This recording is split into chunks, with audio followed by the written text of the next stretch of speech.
Beberapa teman-teman dan sahabat pelaku usaha UMKM dan startup itu banyak yang bertanya kepada saya kapan pandemi COVID-19 ini berakhir. Dan mereka juga menyampaikan harapan-harapannya agar kita semua bisa kembali kepada kondisi seperti sebelum pandemi COVID-19 terjadi, atau yang mereka sebut sebagai kembali normal. Jadi mereka berharap agar situasi kembali normal, proses ekonomi kembali normal, transaksi masyarakat dan konsumen juga kembali normal, sehingga pendapatan mereka, omset mereka juga bisa kembali normal. Nah, persoalannya apa? Para expert dan analis global itu menyampaikan justru kembali normal seperti sebelum pandemi adalah bukan merupakan suatu option atau pilihan, karena kita tidak akan pernah kembali seperti masa sebelum pandemi. Nah, yang terjadi adalah akan ada suatu kondisi yang baru yang nantinya disebut dengan next normal. Nah, kondisi baru ini kenapa bisa terjadi dan ini kenapa berbeda dengan kondisi sebelum COVID-19? Nah, ada beberapa hal yang membentuk kondisi ini.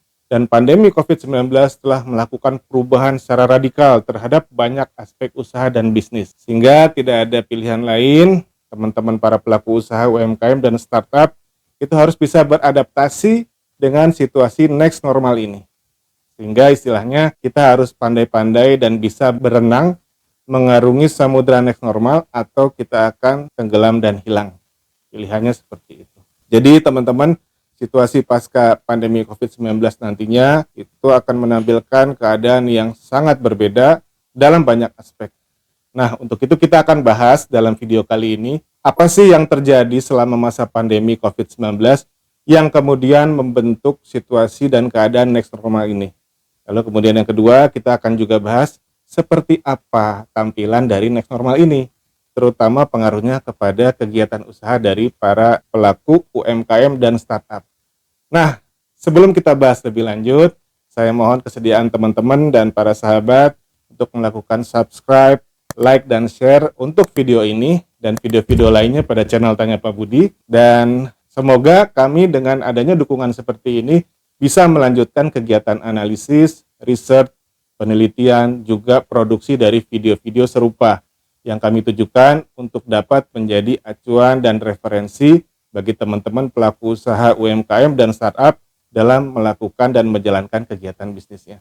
Mudah-mudahan ini semua manfaat dan barokah buat kita semua. Baik, jangan kemana-mana, tunggu setelah yang satu ini. Saya tahu kondisi pandemi nggak enak banget. Teman-teman pelaku UMKM jangan menyerah, jangan putus asa. Kita cari cara, kita cari jalan lain supaya kita justru dalam kondisi seperti ini bisa lebih maju. Insya Allah saya akan ada dan saya akan jadi tempat Anda untuk bertanya. Tanya Pak Budi, saya akan bantu. Terima kasih.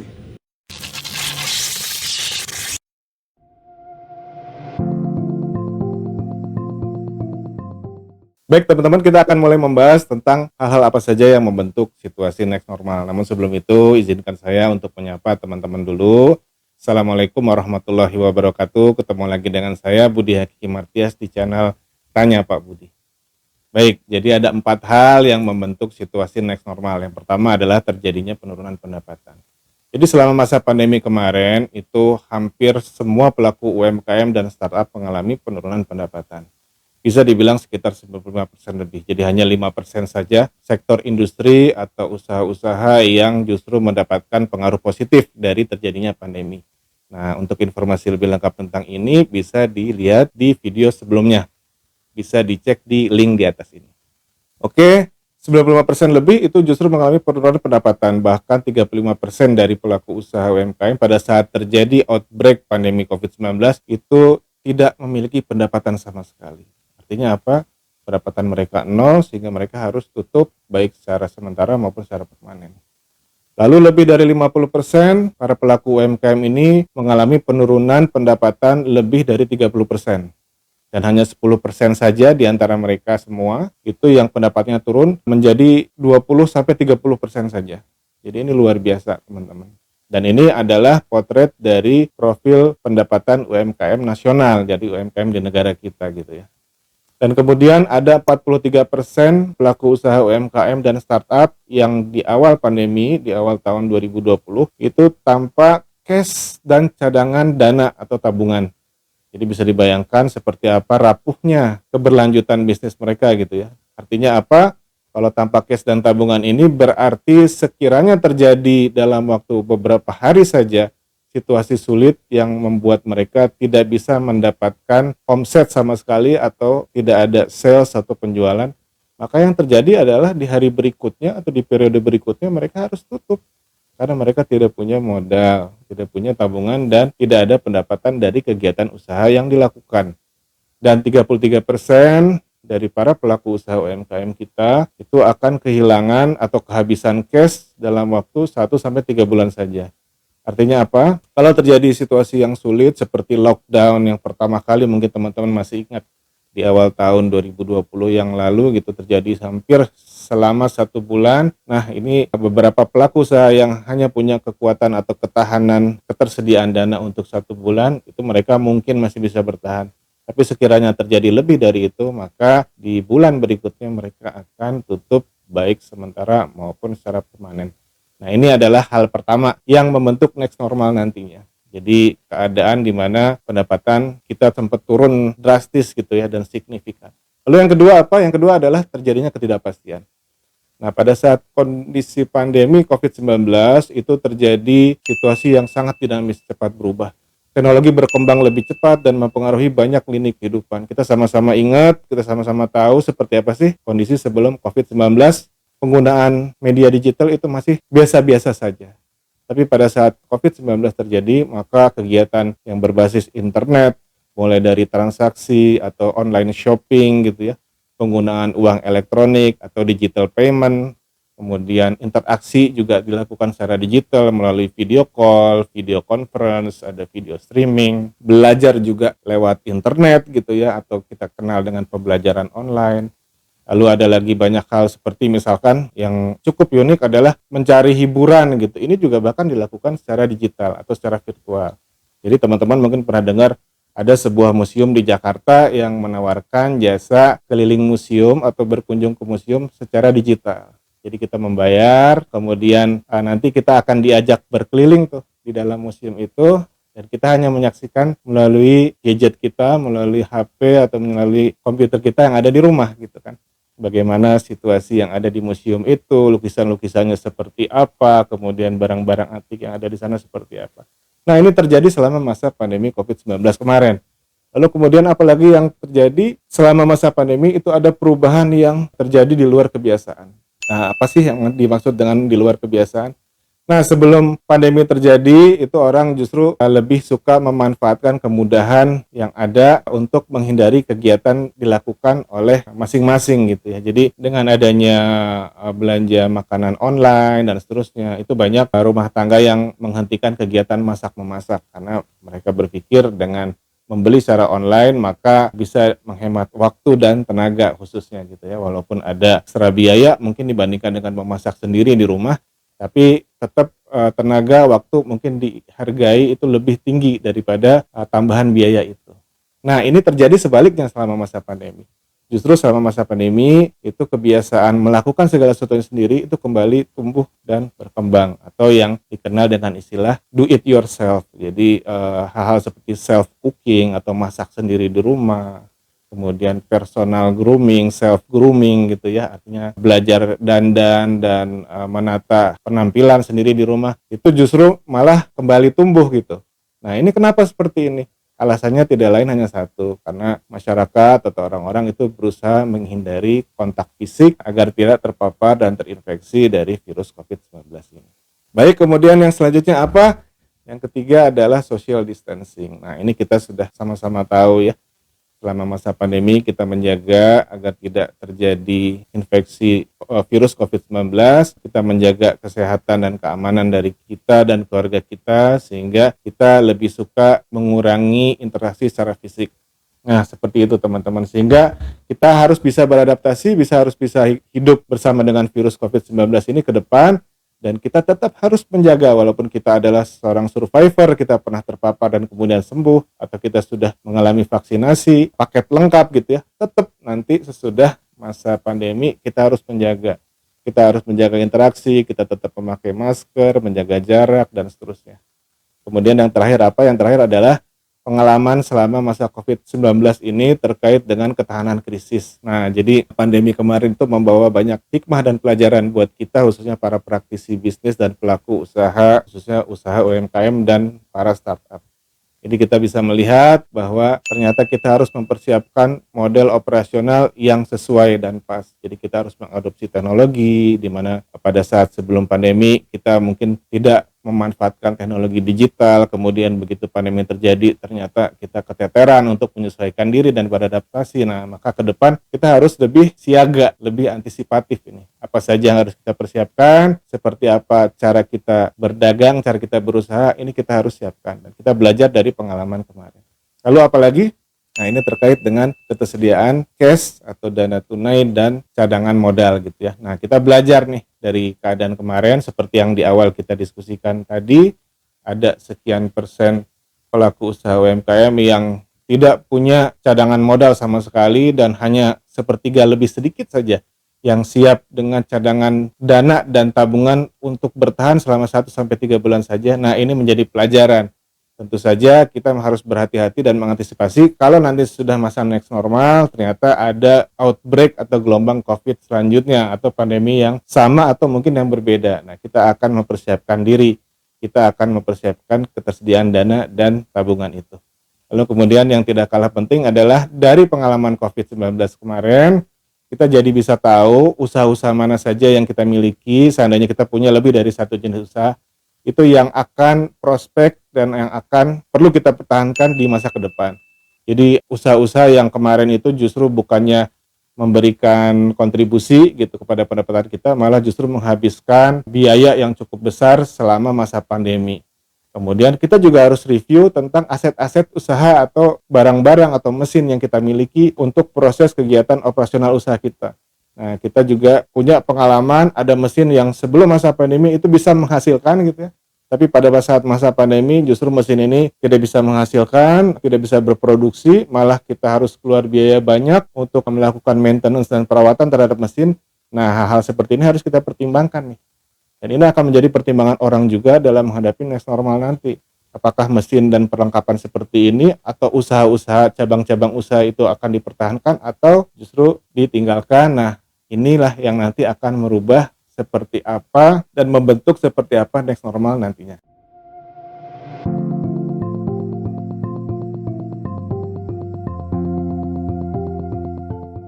Baik, kita sampai kepada bagian yang terakhir dari video ini, yaitu seperti apa sih situasi pasca pandemi COVID-19 nanti, atau yang kita kenal dengan istilah next normal. Nah, ini kami coba merajut dan mengumpulkan informasi dan hasil riset dari para ahli dan praktisi bisnis baik di lingkup nasional, regional maupun global tentang apa yang akan kita temui nanti di masa setelah pandemi COVID-19 berakhir. Nah, teman-teman, kenapa kita perlu tahu dan saya yakin kita pasti penasaran nanti akan seperti apa. Pentingnya adalah kita ternyata bisa belajar dari negara lain yang lebih dahulu melakukan opening terhadap lockdown yang mereka alami. Jadi ada negara yang telah membuka pembatasan sosial berskala besar, itu membuka sampai dengan 100%. Artinya pemerintah dari negara tersebut sudah mengumumkan bahwa pandemi COVID-19 yang terjadi di negara mereka itu sudah berakhir. Dan setelah mereka menyatakan berakhirnya pandemi tersebut, lalu 6 bulan kemudian ternyata usaha-usaha besar, kegiatan pemerintahan, kegiatan belajar mengajar dan seterusnya, ini bisa kembali beroperasional 100%, seperti masa sebelum pandemi. Tapi apa yang terjadi dengan sektor UMKM mereka? Nah, ternyata pemulihan kegiatan ekonomi dari sektor UMKM negara mereka dalam periode yang sama ternyata mengalami kendala. Jadi pemulihannya begitu lambat gitu ya. Nah, ini bisa kita pelajari. Dan ini benar-benar terjadi, teman-teman. Kejadian ini terjadi di negeri China, di mana di awal tahun 2021 mereka sudah melakukan opening terhadap lockdown yang berlaku selama 1 tahun. Karena mereka lebih dahulu menyatakan terjadinya pandemi, yaitu di awal tahun 2020 yang lalu. Nah, ini perlu kita ketahui bersama, kita pelajari, kita belajar dari keadaan yang terjadi di negara ini, agar supaya apa? Agar supaya pada saatnya nanti pemerintah kita mengumumkan bahwa pandemi COVID-19 di negara kita itu sudah berakhir, maka para pelaku dan praktisi bisnis UMKM dan startup di negara kita bisa segera bangkit, maju, tumbuh, dan berkembang kembali kepada kondisi sebelum masa pandemi atau bahkan melebihi dari itu. Nah, ini penting sekali. Kenapa? Karena kalau tidak akan ada kemungkinan bahwa peran dari kontribusi ekonomi yang diberikan oleh UMKM nasional akan digantikan oleh kekuatan ekonomi asing. Nah, ini bukan sesuatu yang terlalu mengada-ada menurut kami gitu ya. Karena apa? Karena pada saat kondisi COVID-19 kemarin, kita juga sama-sama bisa lihat dan rasakan gitu ya, bahwa untuk bekerja di sebuah perusahaan yang ada di Jakarta, kita tidak harus berada di kota yang sama. Kita bisa berada di rumah kita di suatu pedesaan yang jaraknya ribuan kilometer dari perusahaan yang ada di Jakarta ini gitu. Dan bahkan beberapa proyek, beberapa pekerjaan yang muncul dan menjadi kebutuhan gitu ya. Kebutuhan itu munculnya di sebuah kota di Indonesia, itu dipenuhi dan diselesaikan oleh para tenaga lepas atau freelancer yang ada di negara tetangga atau bahkan negara yang lebih jauh. Ini terjadi teman-teman. Sehingga kemungkinan bahwa nanti ada kekuatan ekonomi asing yang menggantikan peran dari UMKM nasional itu bisa dan sangat mungkin terjadi. Dan ini harus sama-sama kita antisipasi dan kita hindari. Baik, sebelum kita lebih lanjut ke seperti apa keadaan pasca pandemi COVID-19 nanti, jangan kemana-mana, tunggu setelah yang satu ini. Lingkungan bisnis dan usaha di masa pasca pandemi akan berbeda dengan situasi di masa sebelum pandemi. Hal ini tentunya akan sangat mempengaruhi sepak terjang dari para pelaku usaha UMKM dan startup nasional di masa next normal tersebut. Ada 4 hal utama yang menjadi faktor pembeda. Yang pertama adalah kegiatan bisnis dan usaha akan menjadi semakin digital. Jadi transformasi digital yang terjadi selama masa pandemi kemarin adalah sesuatu yang bersifat permanen. Meskipun di masa pasca pandemi nantinya, kegiatan jual beli secara fisik akan kembali berlangsung, namun transaksi digital yang kemudian sudah menjadi kebiasaan dan keniscayaan bagi masyarakat dan para pelaku usaha dirasakan telah memberikan banyak manfaat dan kelebihan dalam prakteknya dibandingkan dengan cara atau pola transaksi tradisional. Lalu prediksi para ahli tentang akan terjadinya lonjakan yang luar biasa dari aktivitas kehidupan sehari-hari berbasis internet, serta akan semakin banyak lagi ketersediaan dan konsumsi konten digital dibandingkan dengan periode-periode sebelumnya, juga merupakan salah satu pemicu utama akselerasi kegiatan ekonomi digital di masa setelah pandemi berakhir nanti. Yang kedua adalah terjadinya perubahan perilaku konsumen. Di masa pasca pandemi nanti, konsumen akan lebih bijaksana dalam membelanjakan uangnya dan mengutamakan pemenuhan kebutuhan dasar dibandingkan kebutuhan-kebutuhan sekunder dan tersier. Social distancing yang terjadi selama masa pandemi dan kenyataan bahwa setelah masa pandemi nanti kita masih harus hidup berdampingan dengan virus COVID-19 membuat kebiasaan mengurangi kontak fisik masih tetap akan terjadi di masa next normal nantinya. Layanan jarak jauh dan konsumsi produk jasa di rumah masih tetap akan menjadi pilihan utama bagi para konsumen. Ketiga, akan terjadi perubahan model operasional bisnis dan usaha secara umum, di mana kebutuhan akan koalisi dan kolaborasi atau kerjasama usaha akan tumbuh secara signifikan antara satu pelaku usaha dengan pelaku usaha lainnya, khususnya yang berada di dalam rantai nilai dan pasokan yang sama atau serupa. Sebagai contoh, pengalaman di masa pandemi yang lalu telah memberikan pelajaran berharga bagi beberapa pelaku usaha pada umumnya bahwa ketergantungan kepada hanya satu atau beberapa penyalur bahan baku saja ternyata dapat menimbulkan kesulitan dalam menjamin keberlangsungan operasional usaha, khususnya ketika tekanan ekonomi dari situasi yang sulit akibat pandemi COVID-19 terjadi. Untuk itu, di masa pasca pandemi nanti akan banyak muncul komunitas-komunitas usaha yang saling mendukung satu sama lain, dengan tujuan untuk secara kolektif saling menjaga dan memelihara keberlangsungan usaha dari kelompoknya. Kesimpulannya adalah, bila nanti telah tiba masanya next normal, maka kerjasama dan kolaborasi usaha adalah suatu keharusan dan keniscayaan. Bila teman-teman atau sahabat pelaku UMKM dan startup masih tetap berdiri sendiri dan tidak berjamaah dalam menjalankan kegiatan bisnisnya, maka kemungkinan usahanya untuk kemudian menjadi hilang dan tenggelam itu sangat mungkin terjadi. Hal yang terakhir, yang keempat adalah fokus kepada ketahanan krisis. Hal ini juga dipengaruhi oleh pengalaman banyak pelaku usaha selama masa pandemi kemarin, di mana beberapa aspek di dalam kegiatan usaha yang dilakukan yang sebelumnya tidak dipersiapkan dan diperhatikan secara khusus, maka ketika terjadi krisis justru menjadi sebab utama dari banyaknya usaha yang diskontinu atau gulung tikar.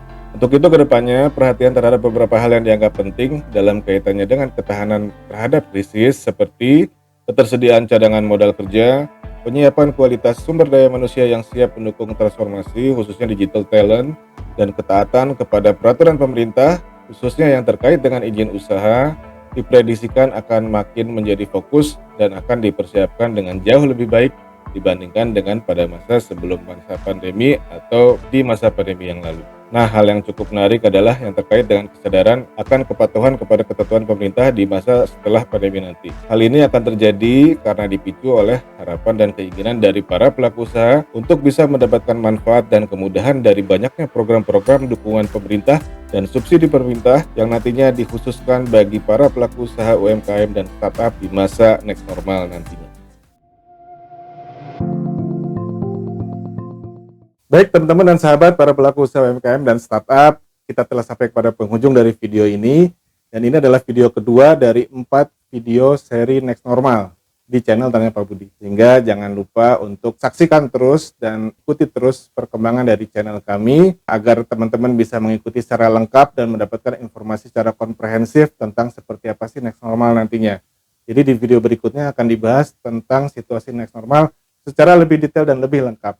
Dan di video yang keempat nantinya akan dibahas apa saja yang harus diperbaiki, apa saja yang harus dimulai oleh teman-teman pelaku UMKM agar bisa maju, tumbuh, dan berkembang selama masa next normal nanti.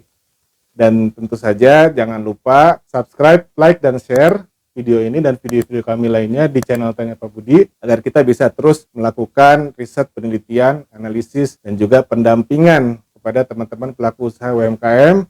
Demikian dari kami, terima kasih atas waktunya. Sampai ketemu di video berikutnya. Billahi taufik wal hidayah. Assalamualaikum warahmatullahi wabarakatuh.